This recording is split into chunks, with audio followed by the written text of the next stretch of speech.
So we're going to start by talking about the idea of conflict in general. So what does it mean to be in conflict with somebody?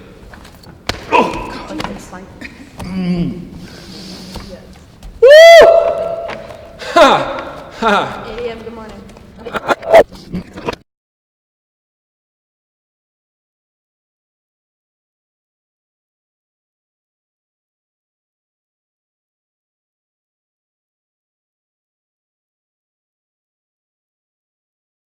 As long as we have been around, and especially when we went into walled cities, where we started thinking less of us as humanity and more as us and then people that were not us, groups that were not us, families that were not us, we've seen a rise in conflict. Because of that, we've decided that we needed varying methods of figuring out how to both attack and defend. And we've, in some ways, passed those down. Every culture on earth has a method of combat. But that method of combat, or physical conflict resolution, looks drastically different from region to region, and sometimes it is not physical at all. So, what happens when we have a situation where, long time ago, we had conflict over food? Is this when I get up? Yeah, just when you get up. It's gonna be fun.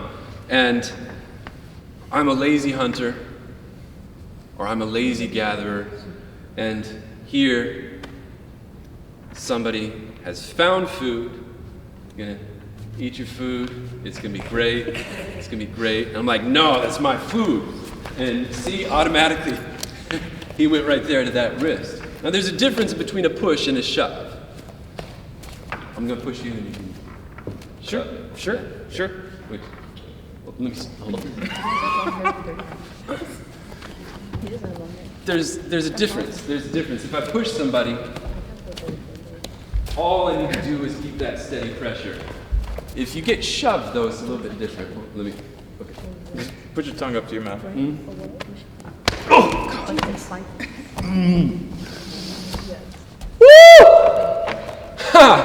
Ha! 8 a.m. Good morning. The difference is clearing distance and causing concussive force. Now, I imagine at some point in time, somebody figured that out. And guess what still works? Shoving. Yep. That does.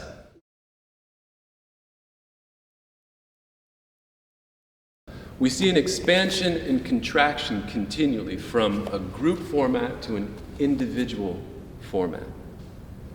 And for thousands of years, we have tried to distill each of that, or each of those items, into things that we can reconcile. What does it mean to resolve conflict again? So instead of trying to get him away from his food this time, he's developed something that we're going to call a gator roll. I'm going to go in for a little bit of shove to get him away from his food, and he's figured out how to more effectively get me to stop. You ready? Sure. Oh, you want to go from there? Sure, why not? All right. Well, you want to explain what we're doing? No. Okay. All right. No. All right. So this is called a gator roll. I'm going to try to get him away from his food. We don't know how long ago this is.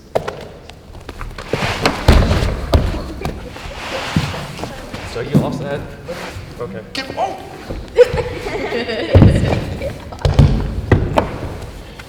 Over the years, we've learned to tap out. And we tap out because, hold on, let me get it back. Because technique is important. It really doesn't always matter how big somebody is, how much muscle they have on them, how much they weigh. Proper technique is incredibly effective.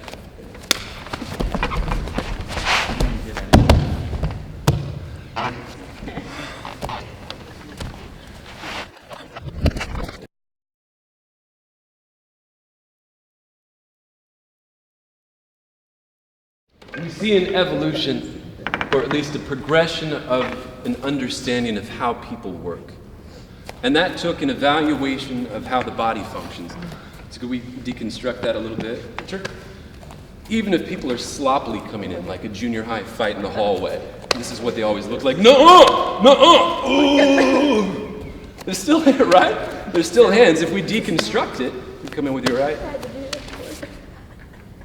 It's simply a redirection, but it's a redirection that allows you to move that center, slide in, and wrap up. Since we've had thousands of years to come to this moment in time and distill it, it's easy enough to see, but these things had to be practiced. What does it take to develop a poster? Poster? What does it take to develop a logo? Imagination. Thought and imagination. And if Branding. Lots of branding. lots of Get branding. your name out Yeah. there. So that's part of the reason we have names for things like jiu-jitsu and aikido. They describe the discipline themselves, and they describe what goes on within that discipline. We don't just pick names. That lends to the credibility of the discipline itself. Similar to design or photography, we don't call it picture taking because pictures are different than photography. Yep.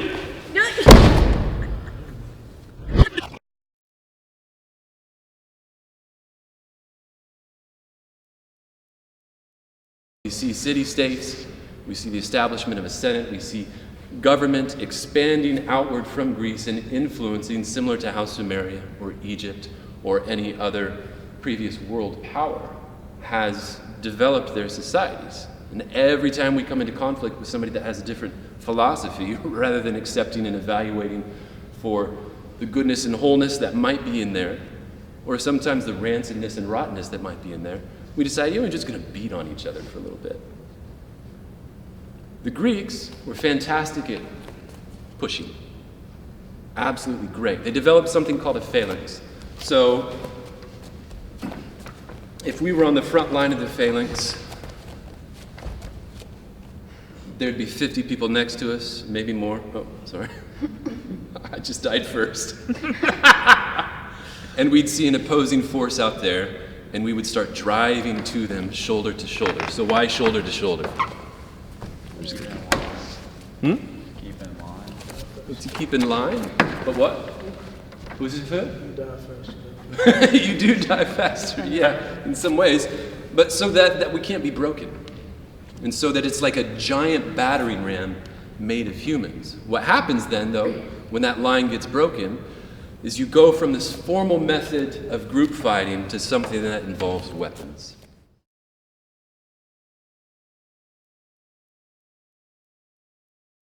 Imagine you were a Grecian warrior.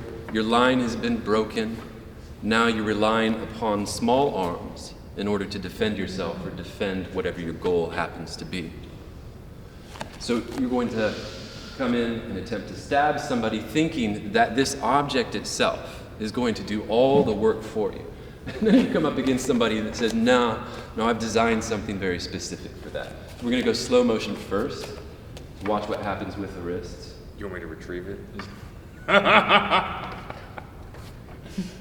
Oh, yeah. All right. So, why would it come down here? Vital organs. Vital organs, yeah. And this takes more time. And you don't do this with a small blade. It says, no. It doesn't work. It's meant to get in close. So, I'm just going to hold it here so you can see what it looks like. So even faster.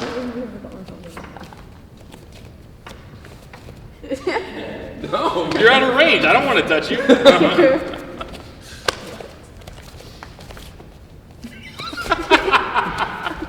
So, my rule of thumb is if he has a weapon, don't put the weapon on the ground. And that's just because usually he has friends. So, I usually won't teach that unless it's one-on-one.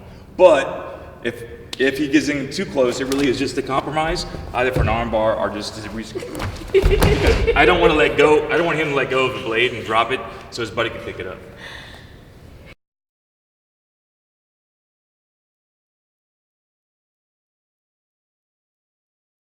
Not everybody had a sword. Not everybody knew how to use one. In fact, it was a big no-no in some cultures if you went and picked up somebody else's sword from the battlefield, even if they had fallen. It represented them. It represented their family. In this situation, it represents an extension of the arm. So, what does it mean to attempt to stop somebody from swinging at you with a saber?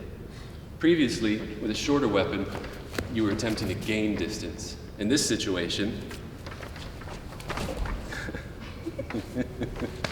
again,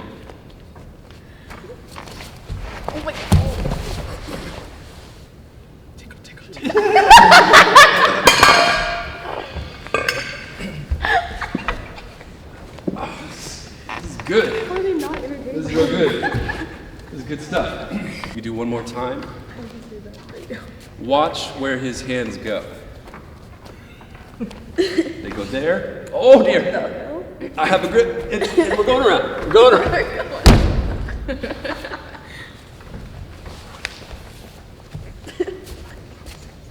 I know. Okay. Imagine practicing that. Like that. Imagine practicing it in case you have to use it. Oh. How is that any different than a doctor learning how to use a stethoscope properly? How is that any different than an illustrator learning how to use a felt tip pen properly? And we like to think there are differences. We like to think there are differences because they're different disciplines, right? Or they're meant for different purposes. But in reality, it's the same. Not for the same purpose, but for the same practice. Each nation throughout history has had to grapple with that in a way. They've had to figure out why somebody is attacking them. Is it because of their resources? Is it because they thought they were bigger and better?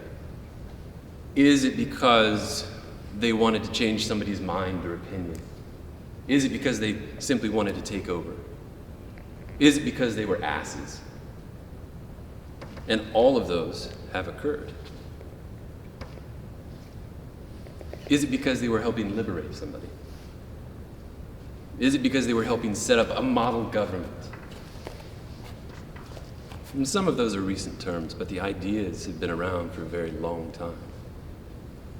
That means even within a given culture, you can't have one particular style if you're going to be the global force that you seem to want people to reckon with. And design is very similar.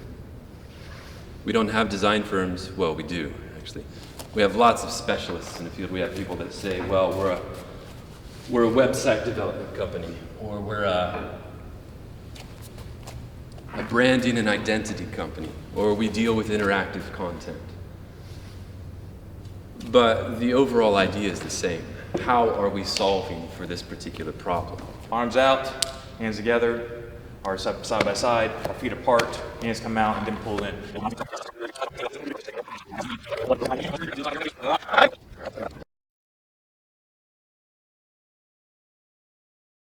And what you have, if you have a lot of technique in the world but nothing to really govern it within the heart and the mind, is that you have a lot of people that are able to do a lot of harm without restriction. We started to formalize things much earlier than this, but one of the most recognizable things that we have formalized is the idea of bows, and there are 5 primary types. 5 primary.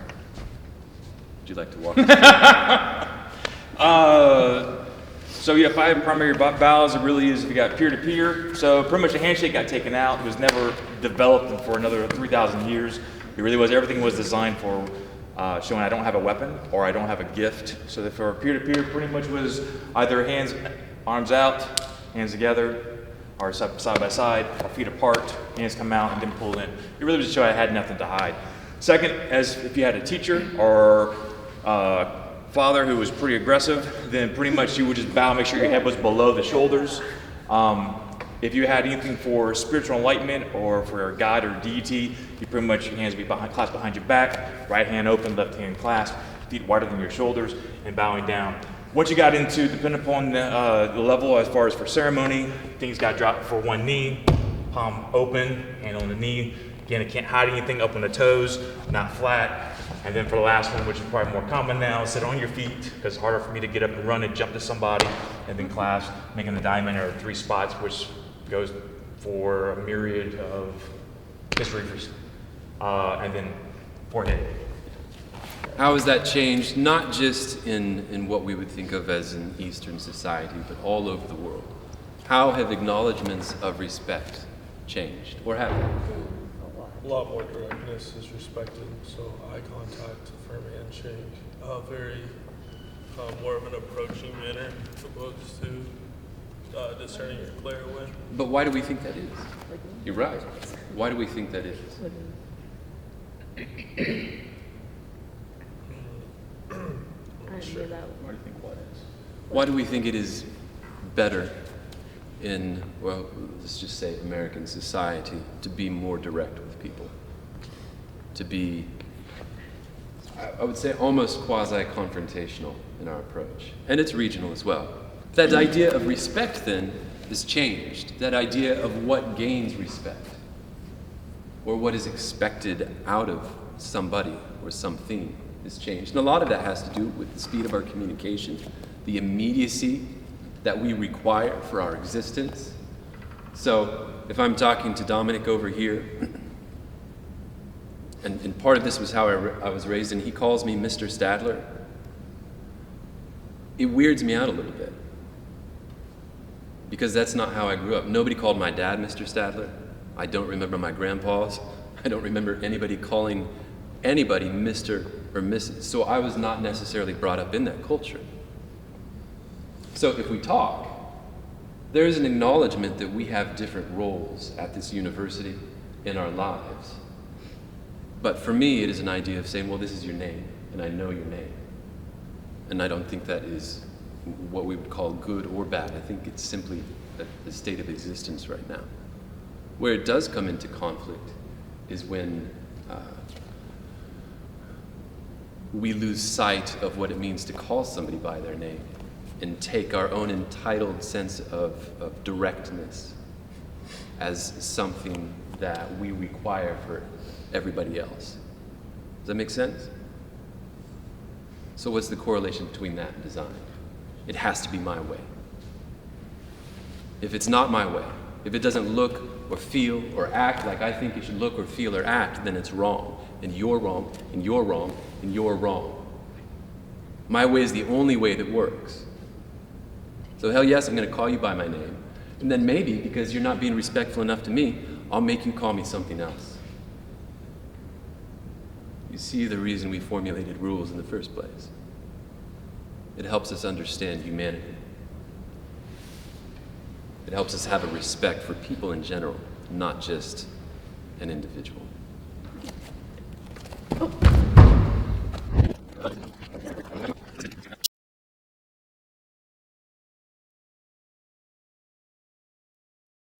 Anybody here ever done yoga? So the concept for Tai Chi and yoga are the exact same. You both start at point A and you end at point B. Your paths to getting there are 2 different things. If you're taking yoga, you have to sustain. The philosophy behind yoga was to create the body so much agony and pain to work through whatever you needed to. Tai Chi was the exact opposite as far as for contractions. So everyone make a nice big muscle. Keep that as tight as you can, and I want you to scratch your head nice and fluid and graceful. So that's Tai Chi. Or have you ever seen a bodybuilder up on stage where they have to make the contractions, but they still have to be graceful in movement? That's Tai Chi. The difference between yoga is you keep it isolated. Tai Chi is you wanted to keep movement. Sounds easy, right? Nice. Put both your hands together. Great. Push. Find balance.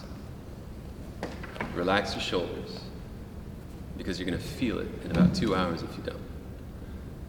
More pressure. Which side is winning? Push to the left. Steadily, gracefully push back to the right. None of this stuff. That means your muscles are getting tired. In order to find that idea of balance within that isokinetic resistance, you have to find that idea of grace as well. The idea then is that it's not something that's simple that we just do. There is a responsibility to it. There's a responsibility within the body because it's focused on wellness. And it wasn't originally a fighting form. It was a way to reconcile body with what's around it. So Tai Chi, there's 3 main family forms. So, you know what arm drag is? So, in it is, if you imagine you have an hourglass and you have to roll it from side to side. It's actually designed if someone is trying to grab you or they actually are holding. It can happen either way. But it really is for the arm drag to pull in and then to control or push off. So the same thing for Yang and Wu, and we're going to do crane spreads wings, which is designed for heavy weaponry or for off balance or it's like an ankle pick. But there's the principle behind it was to give people a little bit of exercise, but at the same time give them the ability to practice the kata or just drill solo. Go ahead, do it. You remember how to do it? Well, a little bit. What are we doing? I don't know. All right. I'm going to try to hold his arm back. Say what? Yes. He's going to open out. Thanks. That's exaggerated. So raise your hand if you've ever been swing dancing. Or do you know what swing dancing is? Or your partner dancing? So pretty much, if he's my partner, he's gonna swing me. So swing me. So he's using his hips and his legs. Catch me. There you go. That's what he's trying to give you examples. So basically, you have to make sure you tighten your entire body in order to swing dance your partner. If not, they're gonna go flying into the crowd. Yeah. If you only tighten up half yourself and the rest of yourself is loose, it really is half of your body is not ready. Oh!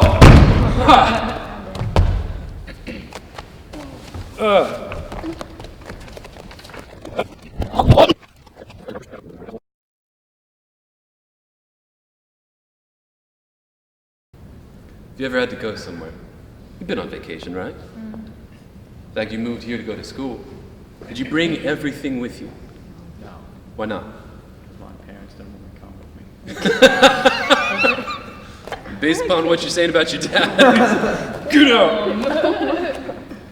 Did you take all of your belongings, everything from your bedroom? No. I will tell you one thing, your parents are waiting for you to get your own place so they can bring all the rest of your crap. They will do it, they'll bring it in Rubbermaid totes. They're like, I saved this for you, and it's papers from 2nd grade. And you didn't even do good on them. They're awful. Like, I thought you might want that drawing, never. And that's what's coming. But you didn't take all that stuff with you. You had to figure out what was important, right? You had to figure out what was necessary. And the same is true for combat forms when we moved from place to place. And we still see echoes of that today, when migrations both from Europe and China and Japan happened in the mid to late 1800s. We saw groups of folks moving in waves, and just like today, they were met with distrust. From their food, to their clothing, to their belief system, everything was met with distrust. That idea of what we see on screen is the totality of it. So how many of you have seen, fanciful flying high kicks in movies? Yeah. Do we call them kung fu movies? Yeah. Yeah. Well, what is kung fu? Kung Fu Panda. Kung fu. We've assigned it to a creature already, yeah. Is kung fu a fighting style? Is it a mixture of fighting styles? That's a great question. No. No. Kung fu is not a fighting style. No. All right. Well, then what is it? What is something panda then? Kung Fu just translates into inner mastery development. It's the same thing as meditating. So if you've ever got a runner's high, it's the exact same thing. That's all Kung Fu is. It's just finding that high or that flow. Wushu is the design or the training of martial arts. So what happens then when we move from place to place is that we lose some of the terminology.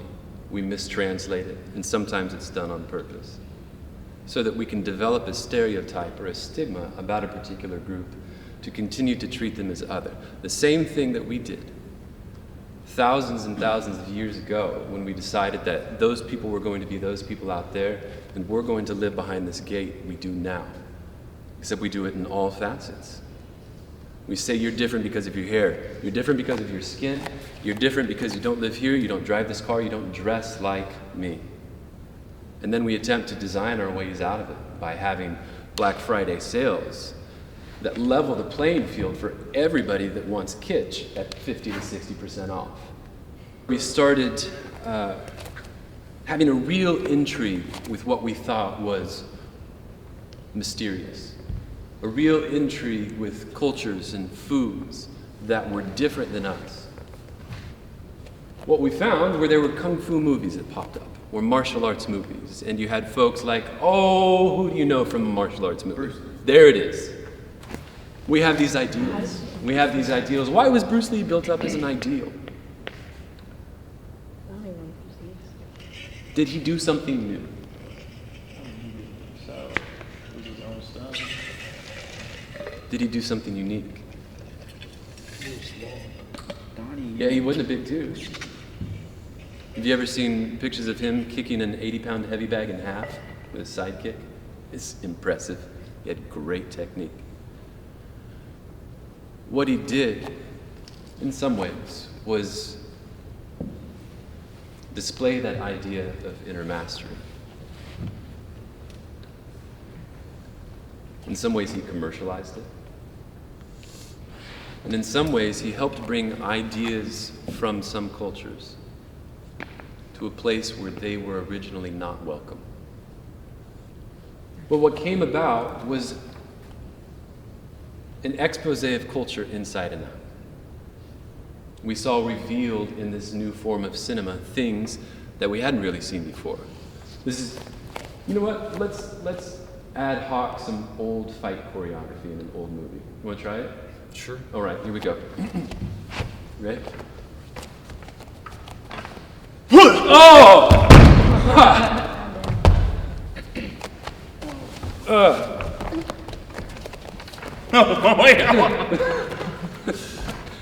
It seems silly. It seems silly. You look at some of those old original kung fu movies, and people look like they were getting kicked in the face, and maybe they did by accident sometimes. But it was quick, it was real, and it revealed to us something that we hadn't seen before, something that we didn't want to accept. That's one of the great capabilities of design, is being a mirror, showing us to ourselves, showing us a reality that can't be glossed over. Because when we truly use the discipline of design as a technique that helps us solve our way through life, then we have to address the problems at hand. Oh, okay, we're going right to non-board? What? Are we going on to? Okay. Okay.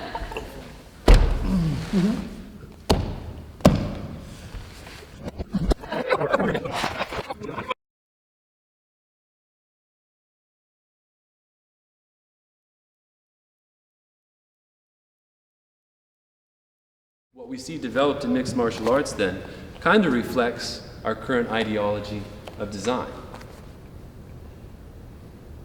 And I would probably get flack for that. But I believe that it's true. We have a hodgepodge of stuff and folks that have been trained to use it. So I'm going to come in, go for an attack. We've seen these before. I'm going to try to move in. I'm going to push him over. He's going to wrap me up. No, I'm gonna let you push me. Fine. Oh, okay, we're going right to non-board? What? Are we going on to? Okay. Okay. What if a triangle choke, which is a very common maneuver in MMA fighting, is a correlation to something like Photoshop? What if you know how to do it pretty okay for a very specific instance, but you don't really know where it came from? You don't really know the purpose of it. Is it dangerous? You don't know its potential. It what? You don't know its potential. You don't know its potential. That's pretty brilliant. So what is the purpose of a triangle choke, Traveler? It's actually utilizing a longer limb and stronger limb compared to somebody who's bigger. So it just creates more leverage. Mm-hmm. Specifically either to choke or to strangle. Yeah. Yeah, I mean, that's pretty serious. I don't think we could find too far of a stretch to say, is that any different than figuring out what brush we're going to use in Photoshop in order to manipulate somebody's photo in order to cause people to think something different than what is actually real. It's not. If you don't have a good sparring partner, rolling partner, then things get out of hand fairly quickly. Under here to grab my wrist, but no!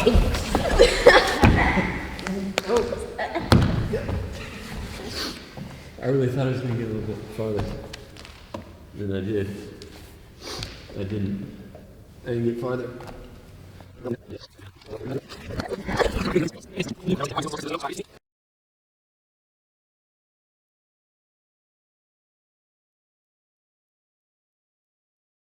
What happens if the person you're practicing with doesn't know the extent of their capabilities or the maneuver in general? What happens if we fail to train folks properly? What happens if we don't ever talk about tapping out? Someone gets hurt. Someone gets hurt. So you're a wrestler. What happens if people don't figure out how to communicate on the mat? Some bad stuff happens, something gets broken, they mess up, they do something wrong, they put their arm in the wrong place. Right. And she gets a point. Yeah. We always, as designers, look at the end purpose or the potential end result. If we don't, then we lose sight of what we're doing there in the first place. So the last one is rear naked choke. Yes. Which we just did, so we'll do gift wrap. Okay. We're gonna do give rap again? All right. Well, that was rear naked choke. Yeah? Yeah. You did. Yeah. You did. All right. So we're gonna be. Oh, that's right. I was punch. Yeah. So I'm gonna be here. I'm gonna swing on him. I'm gonna sweep over. Oh. That's so uncomfortable.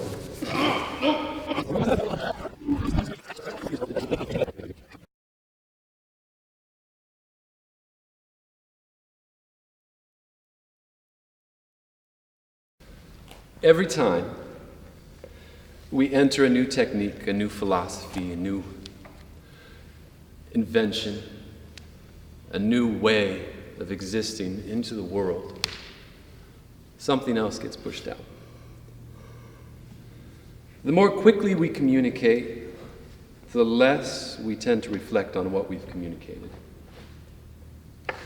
The more software we use, the less we tend to evaluate what it means to have hands and feet and hearts.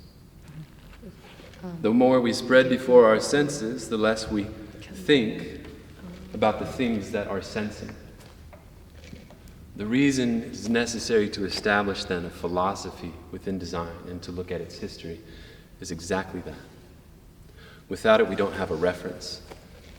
Without it, anything goes to the highest bidder with just a little bit of training. What Trevor said is absolutely true. A white belt mistake. That's a beginner. Somebody who is learning. And when we think that we know, when we haven't really learned, what we are armed with then is a bit of technique that we haven't practiced, that we are so excited to use. And somebody may end up getting hurt. What happens when we do have some form of inner mastery? What happens when we do have that guiding philosophy is that we understand our impact on the world, the impact of what we have learned then, how we might be able to share with other people, how we might be able to make the world a better place through what we know. And it doesn't have to be big. It doesn't have to be drastic. It can be a collection of small things that really do make tomorrow a better place to be. But if we choose to settle, if we choose to think that knowing just that bit is good enough, not meaning a small piece that you really understand well, but, I know that color exists, or I know that lighting exists, or I know this, or I know that, then we should anticipate the result of that, which is the opposite of what we set out to do.